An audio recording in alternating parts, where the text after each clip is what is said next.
All right. First on our today's agenda. You'd think by episode 4 we have figured out how to start talking, but first on our agenda, we just wanted to open up with the first. There's been 2 days of free agency so far. Yeah, 2 days of NBA free agency.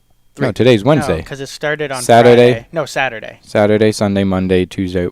It's and Wednesday. 5 days. Okay, yeah, we're a little bit We're at off. 5 days in, but a lot's happened in those 5 days. It's basically over, in my opinion. All the big ones have been signed. The big chunk of it's over. Big chunk. Kelly Olynyk's still in the market, so I think the best free agents is still to come. But right out of the gate, before free agency hit, few big things happened. First of all, probably should have put that up. First of all, we got Chris Paul heading to the Houston Rockets in a big trade. He opted in and then was traded, allowing him to, I believe, keep for that 1 year. So he keeps his bird rights. And he keeps, he is allowed to now, I believe, sign for the Supermax contract, I think. So the Clippers helped him out a bit by, letting him do that. And then Chris Paul helped out the Clippers by saying, hey, you can get something in return. They got Patrick Beverley, Sam Decker, some other guys. Like 5 other. A bunch of other guys. But hold on. Let's just think about this for a second. They lost Chris Paul and gained Patrick Beverley. Patrick Beverley, folks, has been the starter for the Rockets for a while now. And he's not even a consistent starter. They bench him every now and then. Yeah. You went from Chris Paul to the next best player in the trade being Patrick Beverley. That's a loss for the Clippers. It is a loss for the Clippers. Not really, because the Clippers, Chris Paul's contract was coming. He was leaving. Yeah, he was leaving. He was ready to say, I'm opting out. I'm heading to Houston. They got something. Yeah, that's a win no matter what. They got even if they got like second round pick. Granted, something. Clippers are now, even with the acquisition of Danilo Gallinari, sure that'll help, but they're not going to be where they at before. With no one to distribute the ball, like the way that Chris Paul did. Chris Paul has been an elite point guard in the league for the past decade. So without him on the team, I just think everyone's productivity and efficiency is going to go down on that team. Even with Danilo Gallinari, who is, one of the better small forwards they've had in a while. I'm surprised Blake Griffin stayed in L.A. He got paid. Yeah, he did get paid a lot. A lot of money. But, I mean... To win a championship, you wouldn't expect him to stay there. Yes, they got... Okay, so here's all that the Clippers got. They got Patrick Beverley, Lou Williams, Sam Decker, Montrezl Harrell, Darren Hillard, DeAndre Liggins, Kyle Wiltshire, and a projected first-round pick, which they just traded to... I think they had to go to Denver in that case in their sign and trade. They got 7 players. They're probably only keeping 3 of them. So even with that, they're role guys. Lou Williams, he was a 6th man of the year a couple years ago for a reason, because he's not really that much of a starter. He can start. He probably will start at shooting guard for them. But, I mean, other than that, that's not a team that's going to be winning. I just noticed. You just noticed the shirt. Yeah. It has Hayward on the back, if anyone. Funny story about that shirt. I get a text on Saturday from Jared saying, hey, do you want to go to Target? I want to make a Hayward shirt. I need a green shirt and duct tape. And I was like, well, we don't even know we're going to get Hayward. And he's like, I'm wearing it regardless. So thank God it happened. Thank God Gordon Hayward was put. We'll get to him later.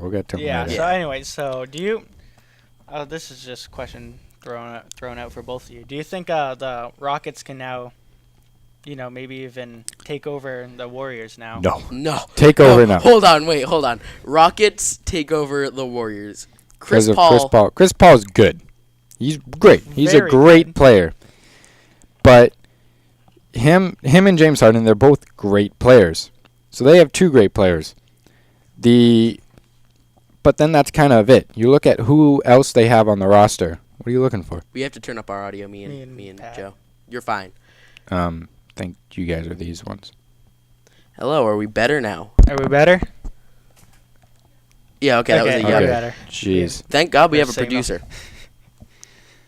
Anyways, Anyway. our TV that is brand new just it's- lost signal. Here we go. So yeah, Sorry, So- folks. Yes, they have two great players, but the Warriors have two great players and two really good players and a bunch of really good role players.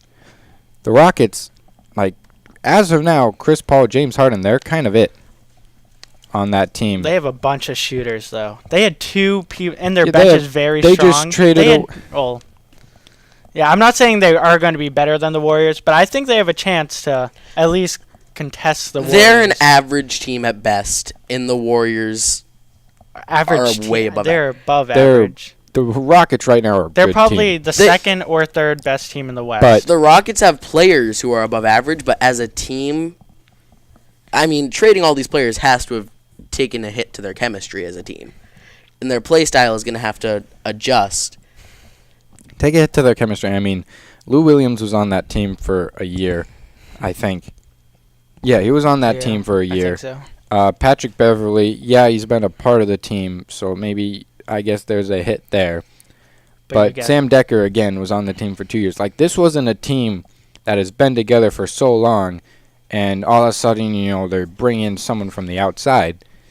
They're an NBA team. Players come and go all the time, so they'll figure it out. Mike D'Antoni was a great coach. He figured out a great system for James Harden, and he should be able to work Chris Paul into that system easily as the ball distributor. Okay, yeah, I agree.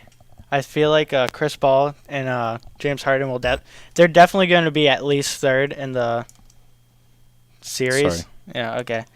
Or at least in the Western Conference, which is very stronger than ever with all the free This just agency. in, breaking news. Oh. I'm so happy that Are we we get to break breaking some it? news. Nick Young has agreed to a 1-year, $5.2 million deal with the Warriors. What I have to say to that is Wow. who cares? What I have to say to what a that is, if loser. your argument was, well, the Rockets can shoot better, well, then so can the Warriors, and now they have another role guy who can shoot. So Nick Young. there you go. Yeah. Well, I was just going to say they're very offensive base, so they would try to put up. I'm not saying they're going to beat. They could have a puncher's chance, I guess. But we'll They're see. not. I don't They'll think get they up could take over. So speaking of getting up there, once this trade happened, I was like, okay, so maybe there will be Warriors-Rockets in the Western Conference Finals.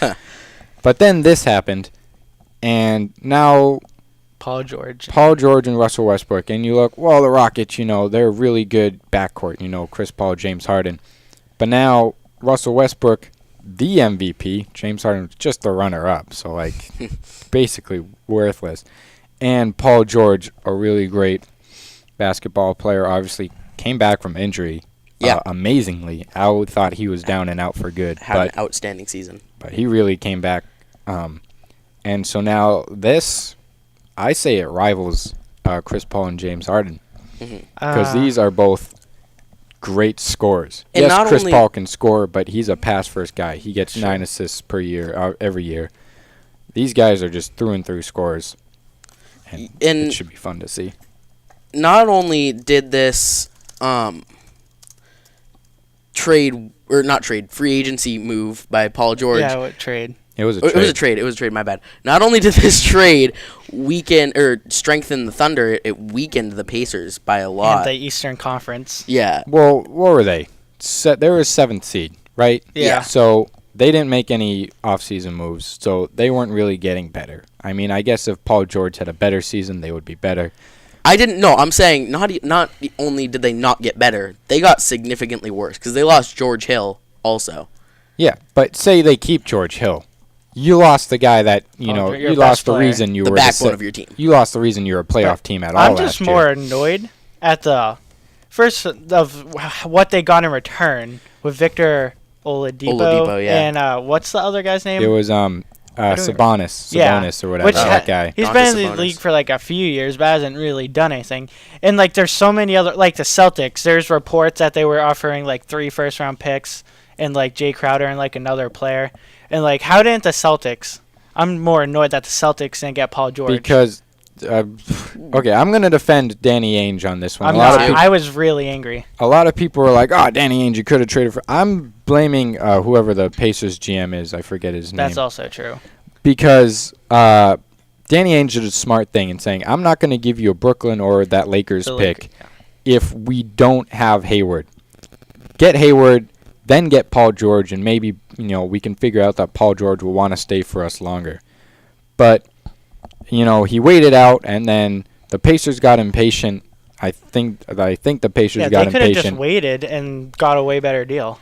And there's no rush. They traded him, and there was also potentially he didn't want Paul George to stay in the East or something, or help build a super team with or whatever. I think part of a bunch of rumors about that. I think a lot of the motive for this trade though was Paul George didn't want to be a Pacer. Yeah, that's why they traded him. But he was I don't like traded. what they traded him for. But they wait a week. It was a week later. We signed Hayward. We signed Gordon Hayward. Yeah. The Celtics definitely maybe would have even gave up could have offered a much. I would have given up a Laker pick, knowing that we have Hayward. Not the Nets pick, but definitely the Laker. No. Because the Lakers is heavily protected. But yeah, it was Oladipo and Sabonis, a promising 21-year-old who was the 11th pick in the draft. We could have provided them with a 2 through 5 pick or 2019's whatever pick. Jay Crowder and then whatever Marcus Smart. I don't know that it was also the Pacers GM's fault for not waiting, but I wish they did get Paul George. But now I think this also makes the Thunder better in a way, because you look at the Rockets roster. Not in a way. It makes them better. I meant to say makes them better than the Rockets. Oh, I think they are better than the Rockets. Yes, James Harden was really good, and he did a lot. Just keeps going up. And whatever. And, now he has a guy who can give him the ball more. There we go. But other than that, you look at their small forward, it's Trevor Ariza. Their power forward is Ryan Anderson, and their starting center is a guy named Clint. No, they traded him. So it's Clint Capella? I think it's Clint Capella. Did they trade him? They did not trade Clint Capella. Oh, so it's Clint Capella. But then you look at the Thunder's big men. They still have Steven Adams and Enes Kanter. Mm-hmm. Two really good offensive options. Yeah. Steven Adams, also a really good defensive option there. I think they're just all around starting five through and through a better team.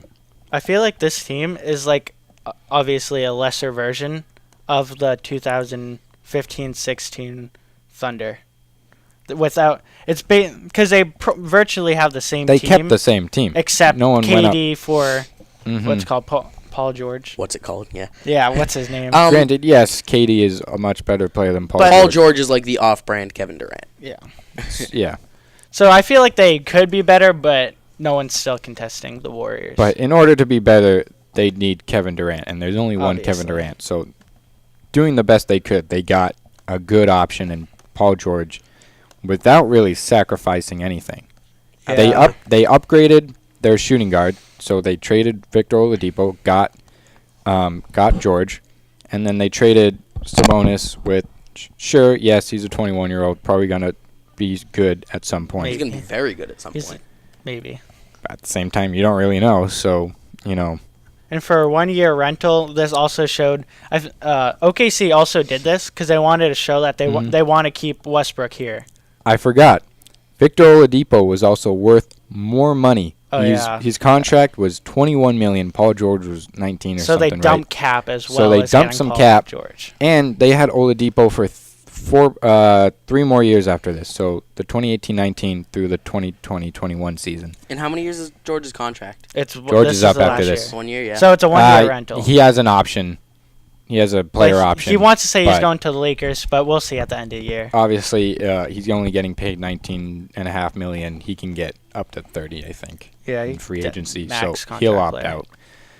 Hey, Jared, speaking of that mouse, what max contract this players? Is annoying. Yeah, me. I know. You got to be aware. So yeah, maybe we got to move faster between topics. Okay, so speaking of max contract players, that guy, Blake Griffin, got paid out the wazoo. Not as much as Steph Curry, but still up there. How much did he get paid again? I think he was $170 million over 5 years. Yeah. That's unbelievable. It's insane. Especially for Blake Griffin, who has a problem being healthy. He's glass. He is made of glass, and he's being paid $175 million over 5 years. Okay, so was that smart for the Clippers, and was it smart for Blake Griffin to sign that deal? Well, money's money. It was smart for Blake Griffin. Yeah. But it was not smart for the Clippers. Unless he wants to win, which when you have that much money on the table, I kind of don't blame him. But he's not gonna. Now that they've traded Chris Paul, their team is in shambles. I mean, they have Blake Griffin, DeAndre Jordan, but their team was really only strongest because of Chris Paul. And DeAndre Jordan, I'm pretty sure, is a free agent coming up next year. Yeah. Yes. So, what that means is he's in hot water when it comes to winning. Money, he's set. You know, I feel like he could play these, 5 years and be like, okay, I'm done. But, so, I was just looking at the Clippers' salaries coming up for this year. So, it doesn't have him here because he was a free agent. Yeah. But minus Blake Griffin, their salaries are $78 million. So, plus him, I think they're over the cap, but they used him. They have a bird years on them, so they could do that. But heading into next year, they only have $57 million, and that's if DeAndre Jordan and Austin Rivers pick up their player options, which total $36 million. So they could be looking at only $21 million in guaranteed money. But they also just traded Jamal. Basically, they have no one on their roster in 2 years. Yeah. So next year's free agency So next year's free agency for the Clippers is wide open, and they have Blake Griffin in the center of that. Granted, they don't really have a lot of young guys, except now they got, Lou Williams, Patrick Beverley coming in. So they have some decent starters, plus Blake Griffin, DeAndre Jordan. He's getting kind of up there in age. He's getting up there in age.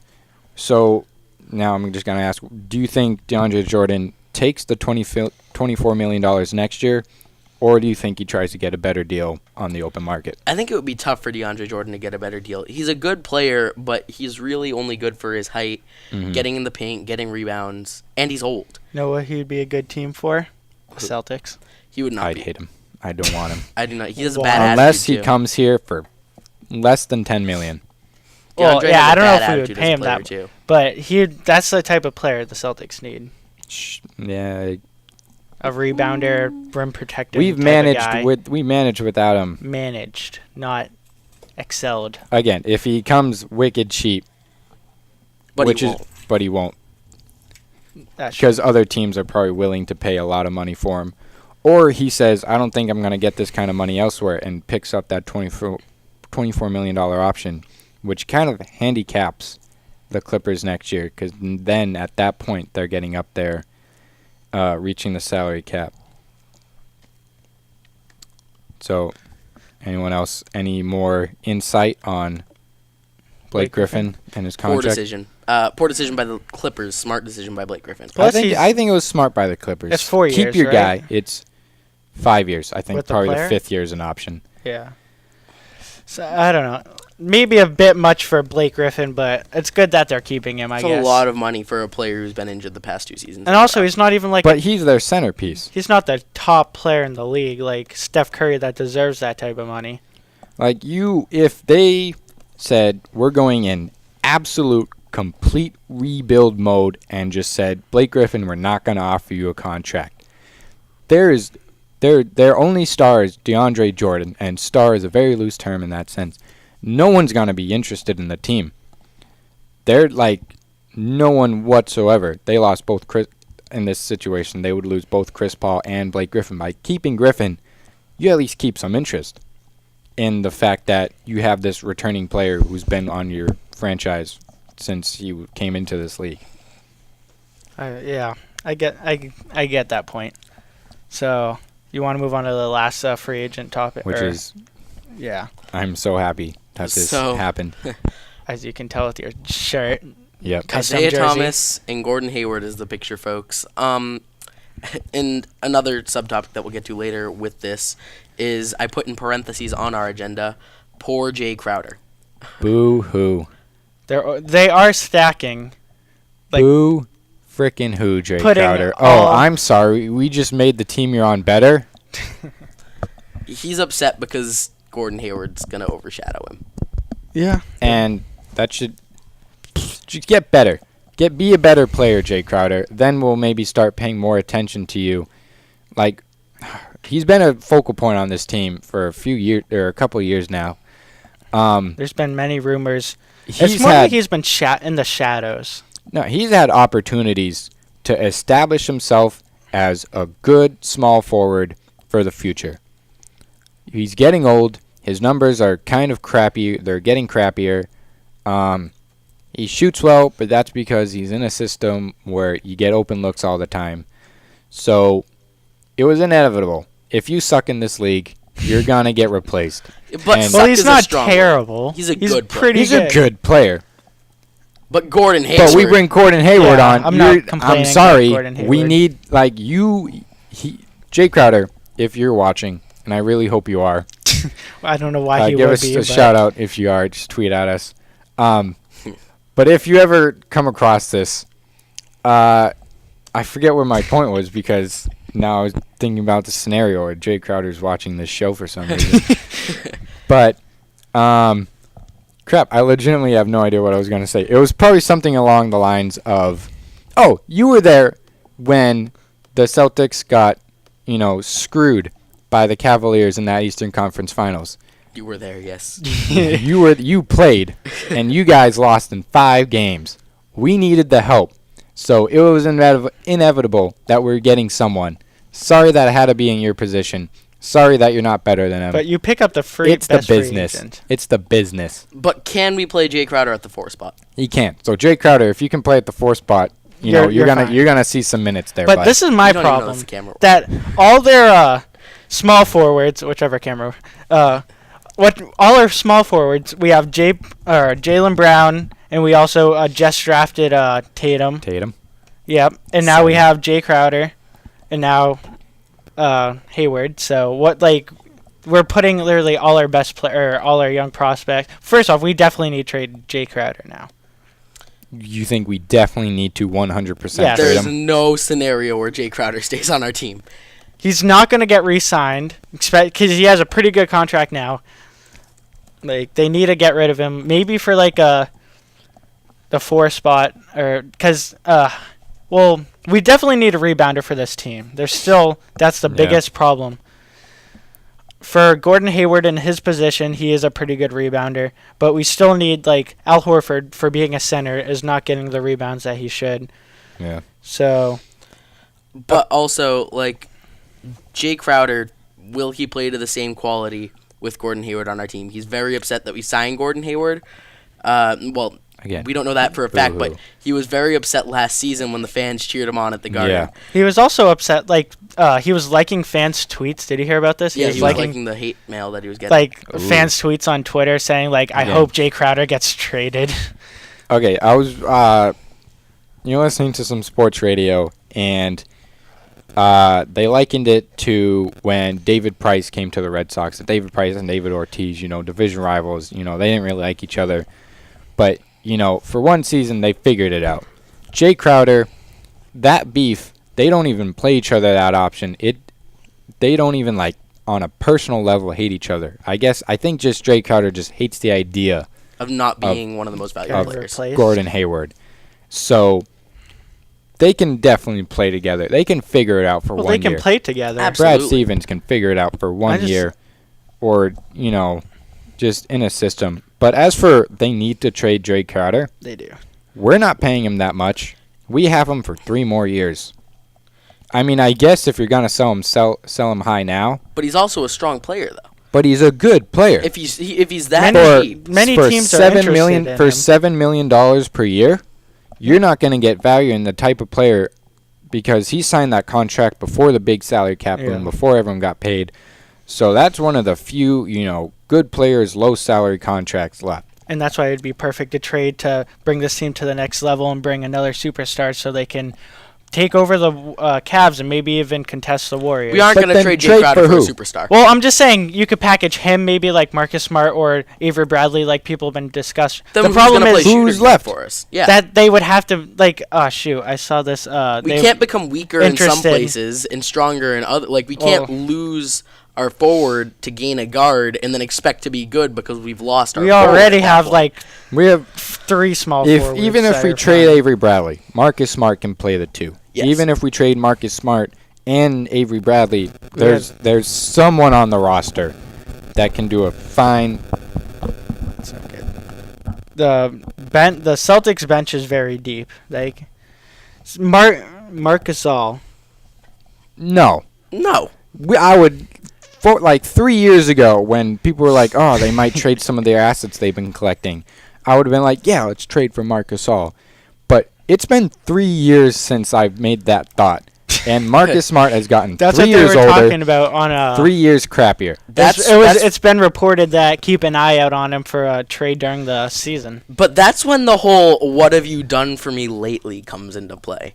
Like Marc Gasol 3 years ago, sure, but now it's like, what has he done lately? The Grizzlies have been just kind of mediocre for a while. Even with Mike Conley, even with they gained Chandler Parsons and they have Marc Gasol. Those are their 3 top guys. That's a good big 3. It's decent, but they've been mediocre. Yeah. And Marc Gasol is being paid $22 million next year, $24 the year after, and as a player option for close to $26 million. That's commitment and money that, sure. I don't know if the Celtics have the money, though. That's like they don't even have the cap. Yeah, they already signed Gordon Hayward. They have Al Horford at that amount. That's why they had to release Kelly Legato Olynyk. Sure. Okay, so we're talking about the Celtics side of this free agency move, but let's talk about the Jazz. The Utah Jazz. They lost their backbone of their team, and then they lost their second best player, too. Who? George Hill. Well, George Hill is not their second best player. Their second best player is Rudy Gobert. Yeah. Rudy Gobert, sorry. And then maybe George Hill. And then, even then, they got Ricky Rubio, who is an upgrade. True. He's 26 years old. I still don't get why the Timberwolves sort of gave up on him. I think Ricky Rubio is kind of exactly what the Timberwolves needed. Ricky Rubio's not a scorer. But the Timberwolves have now Jimmy Butler, Andrew Wiggins, and Karl Anthony Towns. 3 scorers. They need a guy who can give them all the ball. And they just traded him away. I guess they didn't really see him in his future. So we'll see how that works out for the Timberwolves.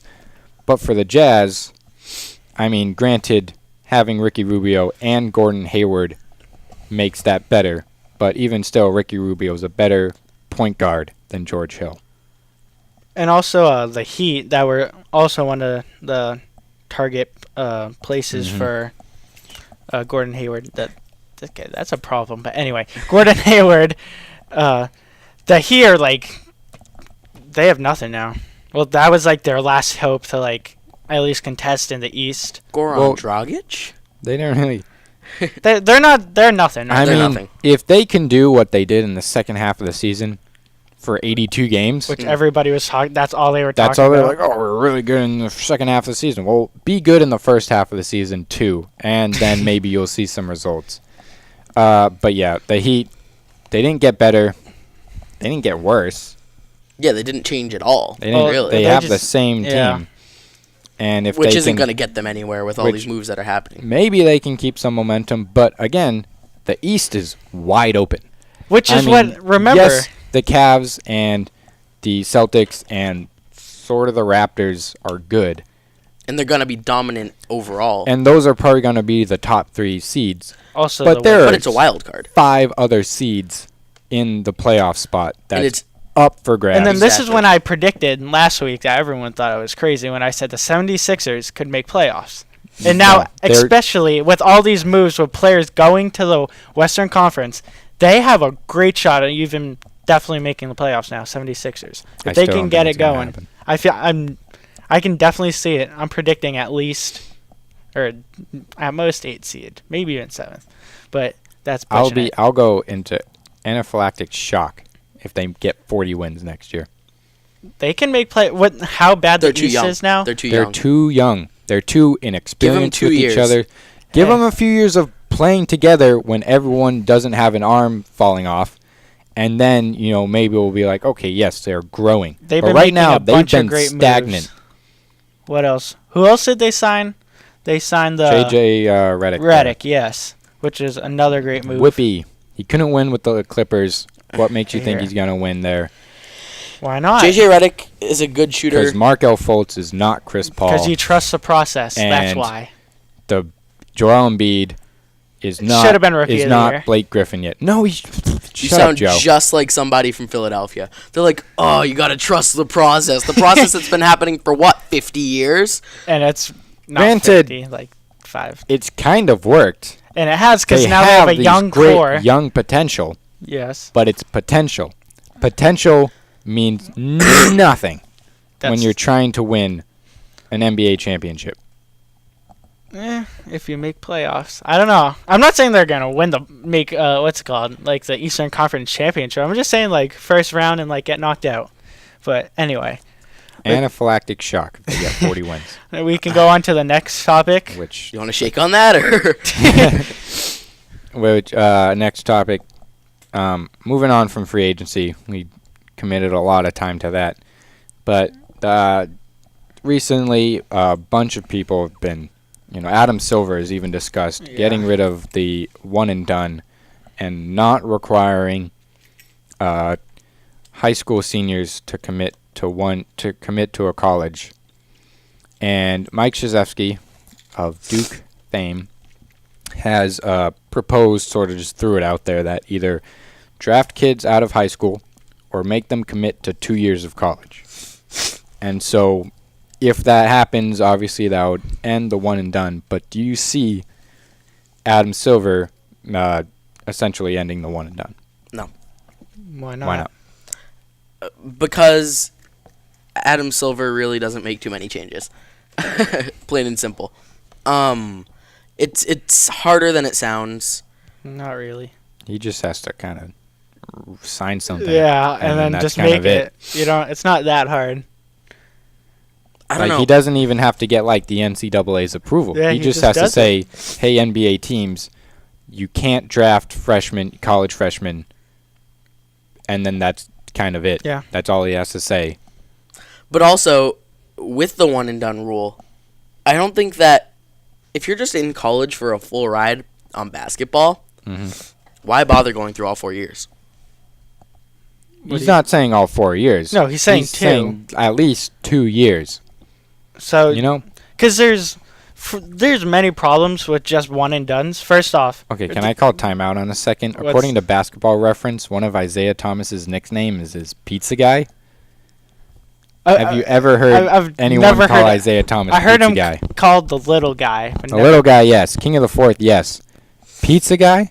Never heard it. Okay. What are you doing, Basketball Reference? Anyway. Time in. Sorry. Wait, where was I? Oh, yeah. So, kids when they get scholarships, full rides, they want to, there's kids that want education or want to go to school for an education, and they do sports for that reason.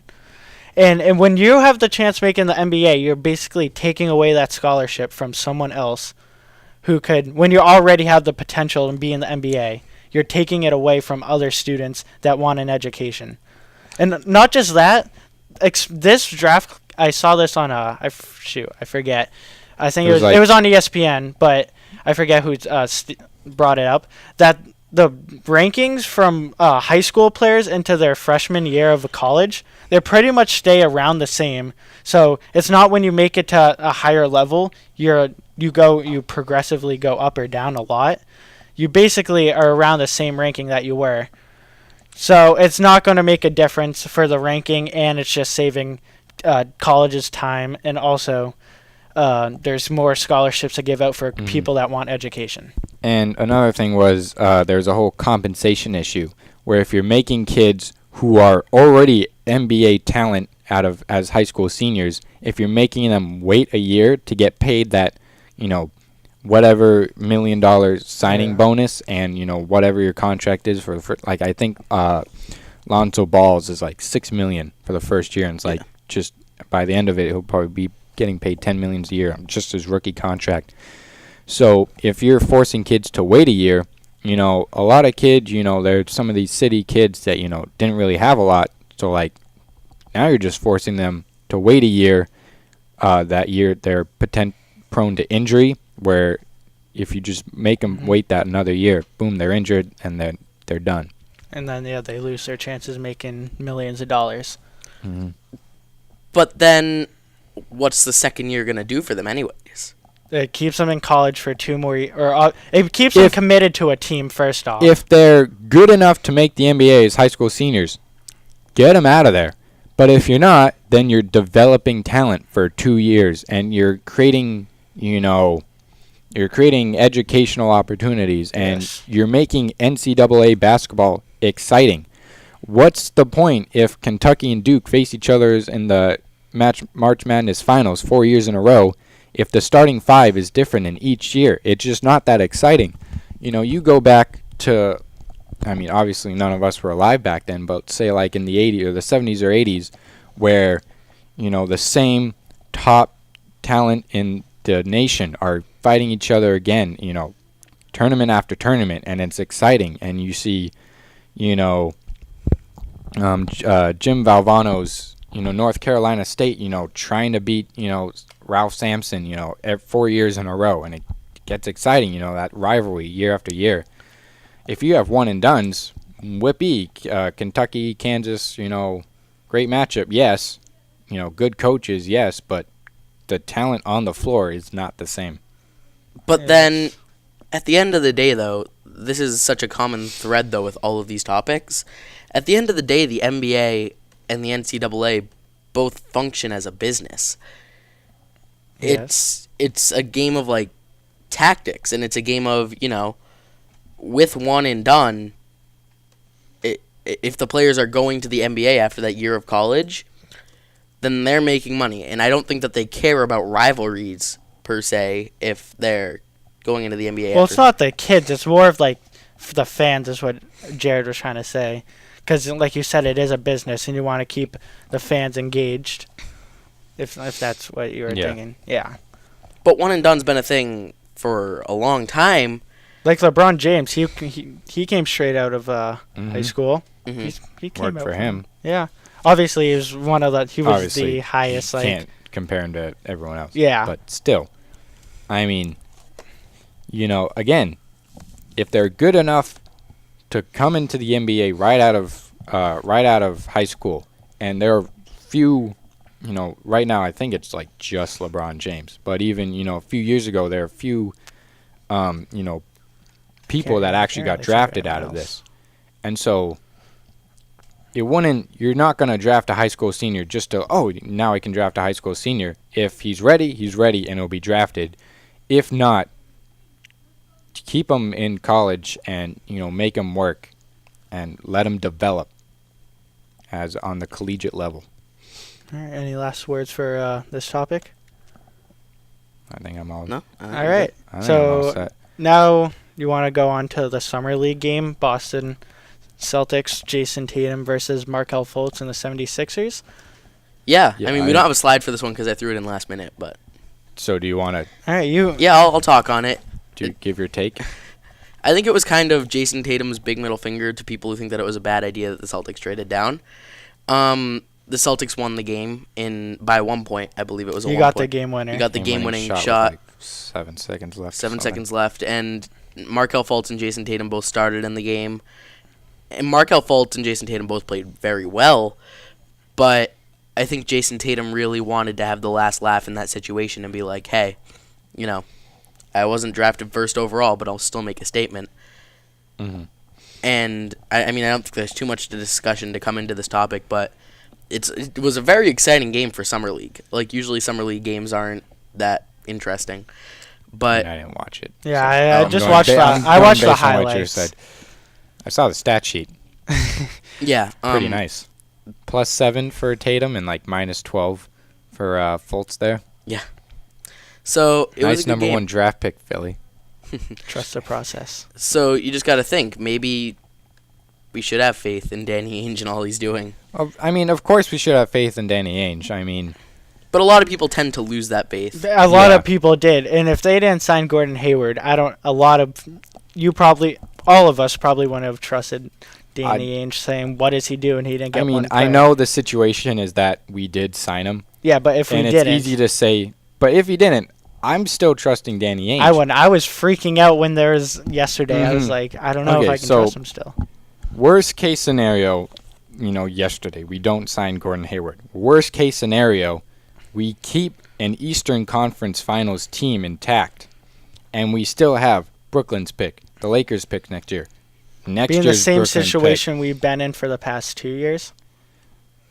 Basically. Yeah, but it's gotten us farther each year. We're getting better. Yeah, and we have these draft picks. They'll get better.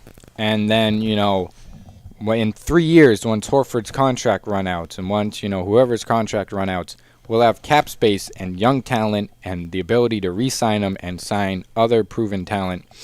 So worst case, and it's still the same. Worst case, in 4 years, we'd be on the right track to win. And by then, hopefully the Warriors aren't that good anymore, and hopefully Cavs are disbanded. So the only change in that is we're an Eastern Conference Finals team with Gordon Hayward.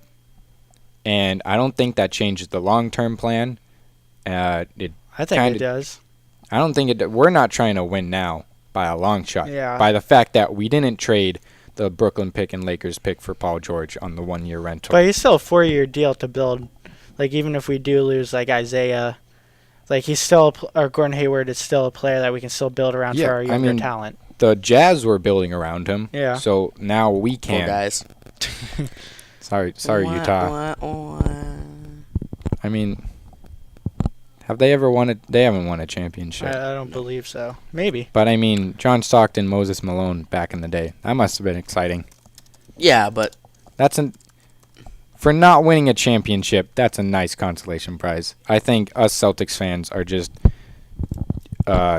we have just been barricaded by championships that anything less is just, wow, what the hell? Which is what we're talking about right now. Like, Danny's not building a championship team. What is he doing?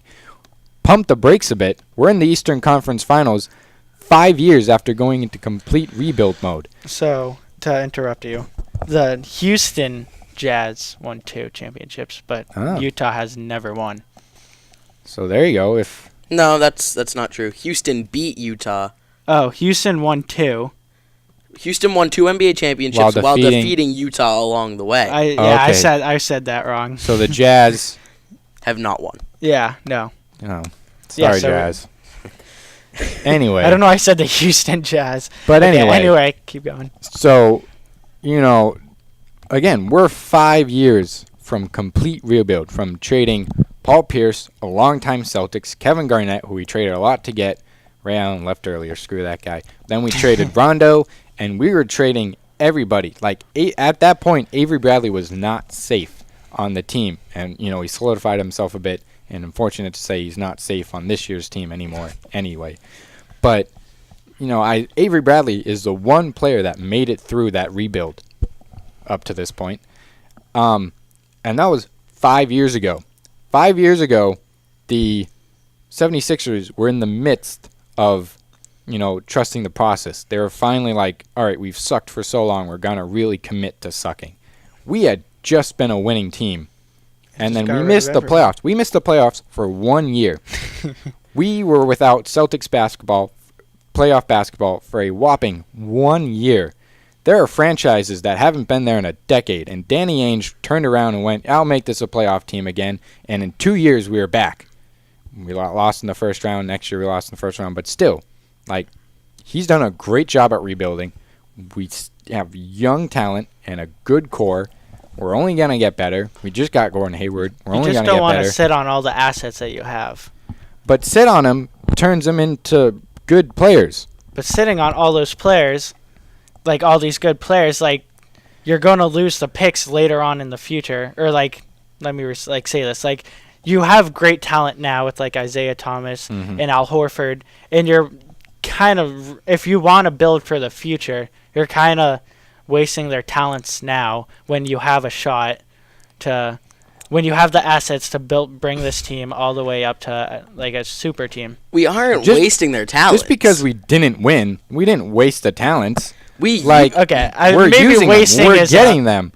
Should be used in a different LeBron, way. the Cavaliers didn't win the NBA championship. The Cavaliers are wasting LeBron's talents. That's how LeBron's looking at it. He's saying about leaving now. They should trade him then, so they stop wasting his talents. No, they have him so they can win. We have Al Horford. We have Isaiah Thomas, so we can win and not be the 76ers who just sucked to be good. We're being good to get good. That's, as a sports fan, that's all you can ask for. And we aren't tanking intentionally. We only tanked 1 year, and that really paid off in the long run. We have the Nets to tank for us. So why not win? So why not win with what we have without compromising the future? If we make it to the Eastern Conference Finals again and lose again, fine. Then I'd be annoyed. Oh, I'm sorry, Joe. You just made it to you look at the Jazz. Because you have the assets. Because we know that they have the assets to pass the Cavs. Do we have to pass the Cavs? Yes. Do we have the assets to? But if we do that, and maybe even the Warriors, then we run into the brick wall of the Warriors, and then we sacrificed our future down the road. A lot of people think the Warriors team is in touch, They're unbeatable. You can beat them. Unbeatable. No. You know who beat them last season at their home? The Warriors in the regular season. You know what Larry Bird said? He didn't. I don't know the quote, but his whole lifestyle was just make the playoffs, even if it's at 500 basketball. Make the playoffs, then do good. So regular season, in all honesty, kind of means nothing. The Cavs did get the second seed, and they were Cavs obviously the best because they do pace themselves. And they beat her. Yeah, they beat us. So I just think they should be investing more now, but that's just me. Okay, you want to move on to? We kind of skipped a topic. While we're on the topic of basketball and the Celtics, the last topic.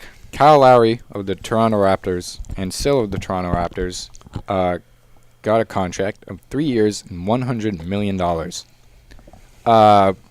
And a question that was brought up by one of the Barstool guys was, is that going to be Isaiah Thomas money? Is Isaiah Thomas going to be a 3-year, $100 million guy? Do you want to take this first, Pat? I'll take it first. He's kind of the staple of our team, as Kyle Lowry is. Well, you could argue Kyle Lowry and DeMar DeRozan are... They're a two-headed monster. Yeah. Exactly. So Kyle Lowry is, in a way, the staple of the Raptors, as Isaiah is the staple of the Boston Celtics. So you could argue that is Isaiah money. He will sign a 3-year, $100 million contract. We have a lot of money in general. Not that much anymore. No, since we signed Hayward, we've lost a lot of it. But we have should be a lot of... Isaiah Thomas, at the end of next year, we'll have had him for 3.5 years. That's enough for us to sign him and go over our contract. Yeah. So we could sign him for whatever. Isaiah Thomas, his max next year will be roughly $30.6 million. It could go up if the cap goes up. So that's actually less. So his max salary at 7, he'll be, I think, he's been 7 years a pro. He's been 6 years pro as of now. So after next year, he'll be a 7-year veteran. So that will be, so 30.6 will be his max. Mm-hmm. And so so basically, is Isaiah Thomas a max player? Yes. Well, yes, but I don't know if we should pay him that much. Yes, we should pay him that much. We're gonna kind of have to. Because he did say he would take less so he could, like how Tom Brady takes less. Yeah. He said he would take, so it was expected around $20 million. He said he would, but say he gets a better offer, then we're in But trouble. he's, very committed to the, Yes, he loves the cause and blah, blah, blah. But if someone offers you $30 million more over 3 years... dude... It's kind of who's to be like, screw that. I'm gonna. He's kind of like the face of this franchise. Yeah, I suppose. And he's very committed. But at the same time, when no one else would give him a shot, Celtics trade for him, started him. At the same time, we have to clear some space to get Gordon Hayward right now. Yeah, would drop So- Olynyk. We're at the salary cap. 10 minutes. So we're at the salary cap. So even signing Isaiah Thomas to $20 million, I think that puts us over regardless. So why not just give him what he wants, I guess? Does he deserve a max contract for what he's done and for what he will do going forth? I don't know. Yes, I think he does. Yes, But have we seen yes, but no. have we seen the best of Isaiah Thomas? Was this year the best we're going to get out of him? No. I think that this was He just... still has a few more years, hopefully. I think that this was just a look into what he can do. I think that if this is the first year he's done this, then he's just hit his peak. Mm-hmm. And he is only 27, turning 28. Exactly. So he has a lot of room to grow within the next few years. But then it's a little bit downhill each year after that. Mm-hmm. I think he has a few years left. But though. say we sign him to that 3-year max deal, maybe a 4th-year player option. But by then he'll be eligible for a bigger max contract. So it'll probably be 3 years plus a player option, max deal. And then after that, we see where his talent has, what he's done. But I think with the addition of Gordon Hayward, addition of another scorer, I think his assists are going to go up. He's not going to score 29 points per game again. No way. Because we don't have to rely on him anymore. Right. And so I think his assist goes up. 2 years ago, he had 6.2. We dropped to 5.9 last year.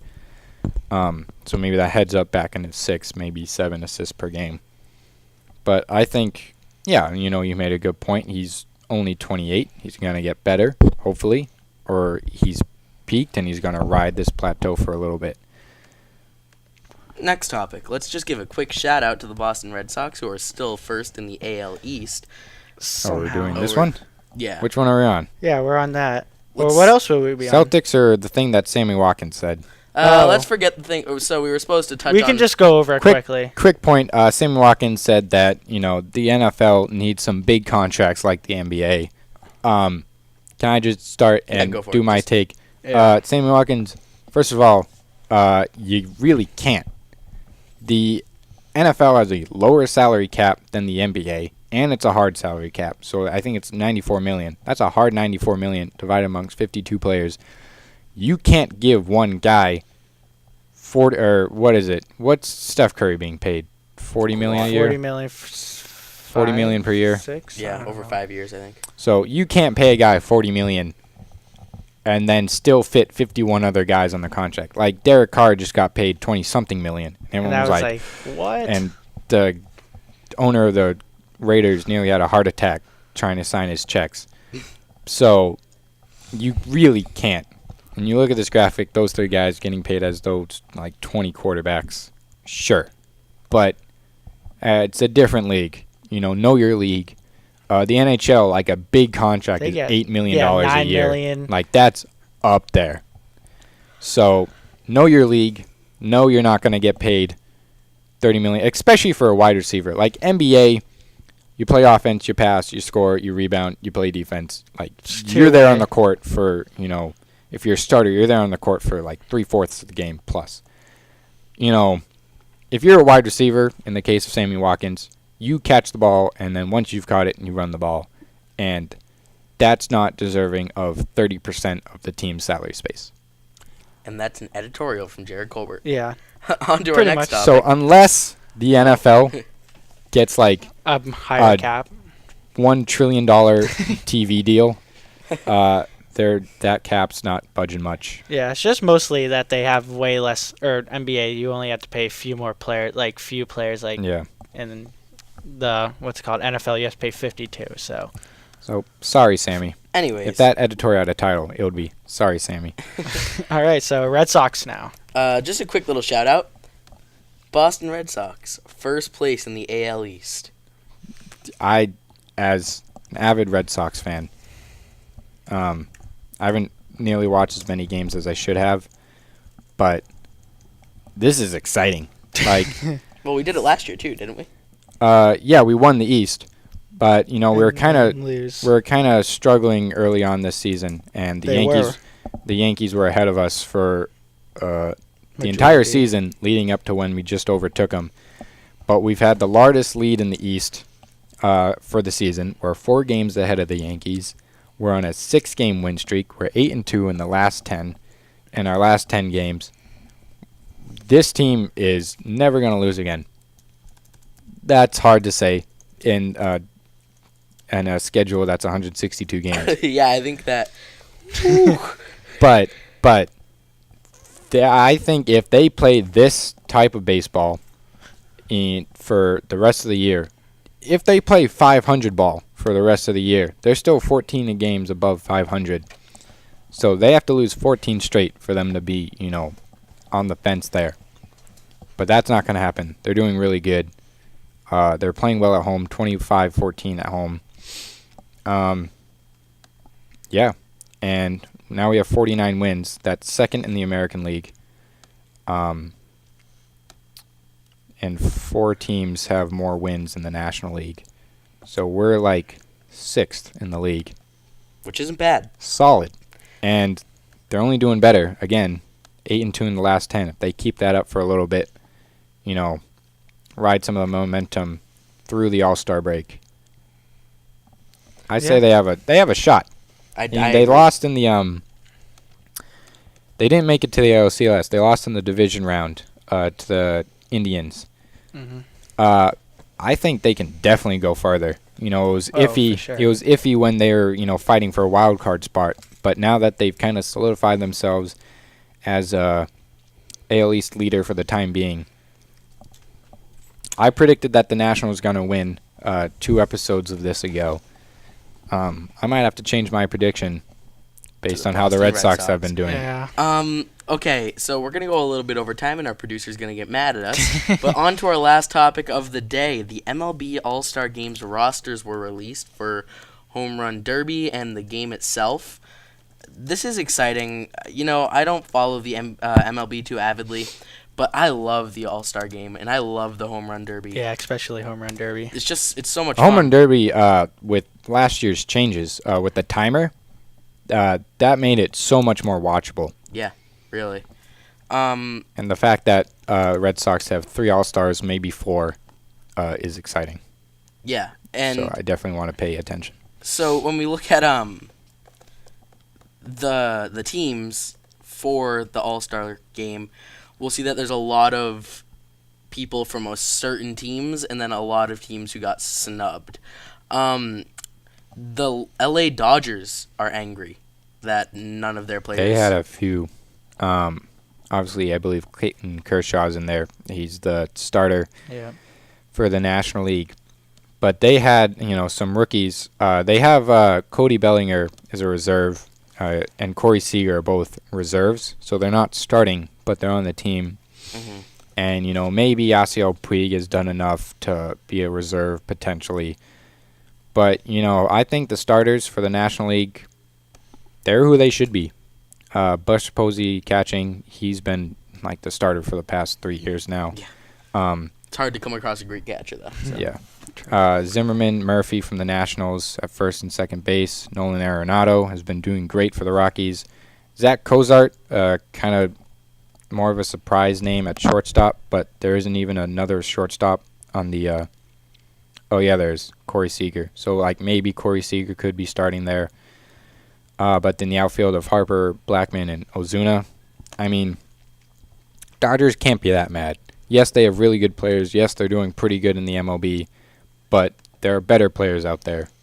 And, sorry. Okay, the last big part of the All-Star Game I want to talk on with players and sections is the outfield for the American League. We have Mike Trout, Aaron Judge, George Springer, Mookie Betts, Michael Brantley, and Avisail Garcia. So, I love Aaron Judge. I hate the Yankees. Same. But I love watching Aaron Judge play. Great. He was drafted in 2013, but this is his first year playing as a Yankee. And he's just been unbelievable. He's lit it up. He is one of those players who is a spectacle to see. I just love watching him play. And same with Mike Trout. I mean, I know he's older than Aaron Judge, but... Older is a loose term. He was he was in the MLB at like age 19. Yeah. So yes, this is like his 6th year, but he's still a young. I need to look up his age. But what I'm saying is he's no new spectacle, but he's a lot of fun to watch play. Happy Mookie Betts is in there because he's a Red Sox player, and Michael Brantley. Yeah, Mike Trout, 25 years old. Yeah. Really? George Springer, Avisel Garcia, cool. Michael Brantley, cool. But Mookie Betts, Aaron Judge, and Mike Trout is very exciting. And also, shout out to Mike Trout for being injured. You got Mookie Betts in there to start. Aaron Judge, 25 years old. Same age as Mike Trout? Same age as Mike Trout. That's crazy. That shocks me, actually. Because Mike Trout, he was a rookie. Hold on. In the MLB at age what? Mike Trout was a rookie at age 19. This is his 7th year in the pros. Yeah, unbelievable. So he has a long way. Aaron Judge, you said he was drafted in 2013. So he was probably drafted as a college player. Yeah. I'm guessing, based on his age at that point. Mike Trout drafted out of high school, I believe. He's been an all-star ever since being officially a rookie. The first year he played, he was 19, but he only played 40 games, so he's still qualified for being a rookie next year. He's been an all-star ever since. And same with Bryce Harper. I believe Bryce Harper is younger than Mike Trout there, because again, he was so good, so young. So, and I love. Yep, Bryce Harper is 24 years old. I believe he's been. That's a young talent. Yeah. So good for the league. He's been again. He was a rookie in 2012. So they actually. Yep, they were rookies in the same year. So yeah, and Aaron Judge, obviously he's 25 as a rookie. That's terrible, but he's picking up as if he's been in this league for a while. So yes, he's young. It's a spectacle to watch. It should be exciting to see. I want to see Bryce Harper, Aaron Judge trade some home runs. Mm-hmm. It's going to be a great home run derby, I think. Who's in it? Because it's Aaron Judge. I know Aaron Judge is in it, so yeah, he was. There's probably a favorite there. Yeah, already got me to watch it. And also, one of the things I think is really surprising about it is there's no Cubs players this year. Because the Cubs they've took a dive. Yeah, but that's just crazy. From what it's like the 41 and 42 Panthers as a team. with their Super Bowl hangover. Yeah, but the Cubs have a chance. They're hanging around 500. Sure. If I'm not mistaken, it's Chris Bryant. He's a final vote candidate, so he could be an all-star. But yeah, Wade Davis, relief pitcher. He's pitching there, I guess. Yeah, Chris Bryant, final vote candidate. So they could potentially have an all-star with Chris Bryant, Chris Davis. And they had 4 last year too. I think they covered the infield. Yeah, they had catcher, first, second, third, short. All right. Well, I think that's all the time we have for today, folks. We went a little over time. Sorry about that. You have been watching C109, the Sports Hub. Tune in next week at Monday. Sorry for the date change to Wednesday this week, but we decided after our first successful broadcast, we had to take a long weekend. Yeah, crazy 4th of July preparations. Typically, we will be on Mondays around 1:30. Give or take 10 or 15 minutes. Give or take an hour, honestly. Yeah. Let's just give ourselves some wiggle room. Just in case our producer doesn't show up late. Joe, whoever, man. I don't know.